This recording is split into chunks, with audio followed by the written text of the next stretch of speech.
Assalamualaikum warahmatullahi wabarakatuh. Perkenalkan, saya Bella Laila Kudsi. Pada kesempatan kali ini, insya Allah saya akan membahas tentang mengenal pola asuh anak dan dampaknya bagi perkembangan karakter. Pola asuh mempunyai pengaruh besar terhadap perkembangan karakter anak, terutama pada usia di bawah 2 tahun. Hal ini dikarenakan pertumbuhan dan perkembangan anak terjadi demikian pesat di momen-momen tersebut. Pada usia 2 tahun, otak anak sudah berkembang sebanyak 80% dari struktur otak manusia. Laman Ikatan Dokter Anak Indonesia atau LDAI menuliskan bahwa masa-masa itu merupakan periode kritis perkembangan. Kesalahan pengasuhan dapat menyebabkan penyimpangan mental emosional anak, serta berpengaruh pada perkembangan karakter berhenti di masa-masa emas atau golden age anak saja. Menurut perspektif perkembangan psikososial yang dikembangkan psikolog Erik Erikson, tahapan perkembangan anak bergerak dinamis sepanjang masa hidup manusia. Karakter yang dimaksud di sini adalah kepatutan tingkah laku dan kepribadian anak. Dalam sebuah studi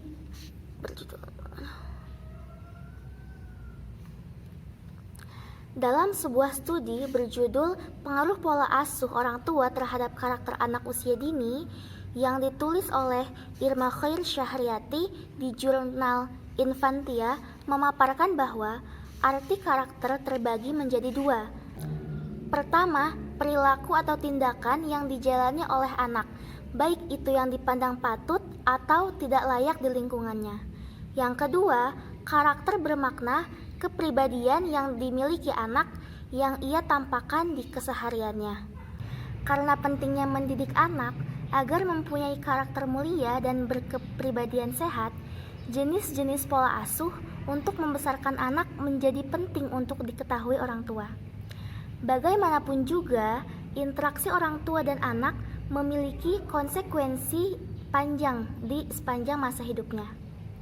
Dilansir dari Psychology Today, terdapat 4 jenis pola asuh dan dampaknya bagi karakter anak yang mesti dikenali orang tua.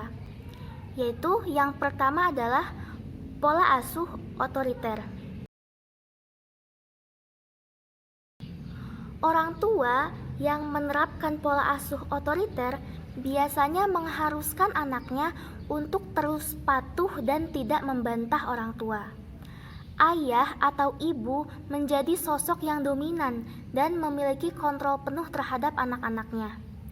Jika anak-anak membangkang dan menyalahi perintah orang tua, biasanya hukuman lantas diberikan kepada mereka. Jika anak membantah dan tidak terima atas hukuman itu, dalih orang tua adalah demi kebaikan anak sendiri. Studi menunjukkan bahwa sebagian anak-anak atau remaja yang tumbuh dari orang tua yang otoriter biasanya jadi kurang bisa mengembangkan keterampilan sosial dan komunikasi kritisnya.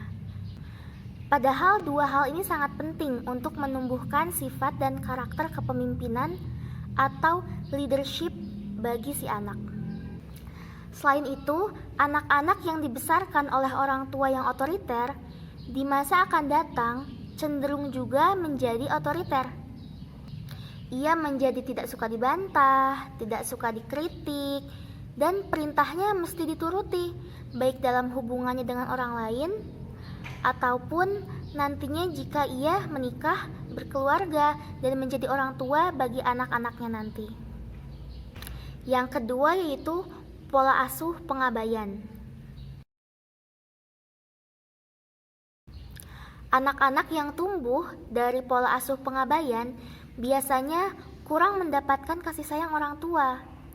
Ayah dan ibunya kurang menghabiskan waktu berkualitas dengan anak-anaknya, baik karena lalai ataupun kesibukan kerja masing-masing orang tua. Seringkali anak-anak biasanya dibiarkan untuk menghabiskan waktu untuk menonton televisi, bermain game, atau bermain gadget sepanjang harinya. Akibatnya, anak-anak dari orang tua ini kerap mengalami kesulitan mengikuti aturan. Mereka dibebaskan semaunya. Padahal ada beberapa aturan sosial yang harus diikuti dan mereka tidak terbiasa patuh pada aturan di rumah. Selain itu, keterampilan mereka untuk menjadi tertib tidak berkembang dengan baik. Anak-anak dari pola asuh pengabaian juga berpotensi mengembangkan masalah perilaku karena kekurangan kontrol diri. Keterampilan komunikasi mungkin juga tidak berkembang sepenuhnya. Lalu yang ketiga yaitu pola asuh permisif. Pola asuh permisif ini ditandai dengan sikap orang tua yang penuh perhatian, memberikan banyak interaksi dan kehangatan. Anak-anak dibebaskan dan tidak banyak diatur. Nah, pola asuh ini merupakan kebalikan dari pola asuh otoriter. Pola asuh ini bisa dibilang pola asuh yang memanjakan anak. Selain itu, orang tua lebih mirip sebagai teman daripada orang tua pada lazimnya.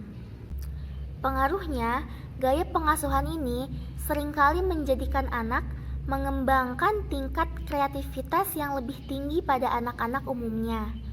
Namun, efek negatifnya, ia memiliki kontrol diri yang kurang, sedikit batasan, dan kurang memiliki perasaan berhak atas kepemilikannya, baik secara pribadi ataupun secara sosial. Biasanya, anak dengan pola asuh permisif ini dapat mengembangkan hubungan sosial yang baik dengan sebayanya. Namun, ia seringkali lebih suka menerima daripada memberi.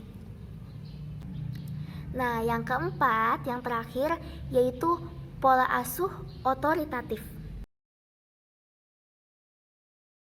Jangan sampai tertukar ya antara pola asuh otoriter dan pola asuh otoritatif. Pola asuh otoriter yang serba mendahulukan kepatuhan, sedangkan pola asuh otoritatif yang dipandang ideal bagi ahli perkembangan anak. Pola asuh otoritatif ini ditandai dengan sikap orang tua yang mendorong anak agar menjadi mandiri, namun di saat bersamaan juga menerapkan batasan sesuai standar kelayakan di lingkungannya. Orang tua otoritatif biasanya menerapkan aturan disiplin, namun juga diterapkan secara suportif. Jika anak membantah, orang tua tidak langsung menghukum, namun mendahulukan dialog terlebih dahulu. Jika diimplementasikan dengan baik, tingkat kemandirian anak akan terus meningkat saat mereka tumbuh dewasa. Hasilnya, anak kemudian mengembangkan potensi kepemimpinan yang lebih tinggi dari anak-anak sebayanya.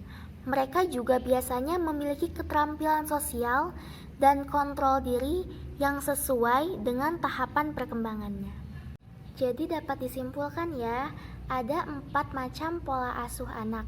Yang pertama yaitu pola asuh otoriter, yang kedua pola asuh pengabaian, yang ketiga pola asuh permisif, dan yang terakhir adalah pola asuh otoritatif.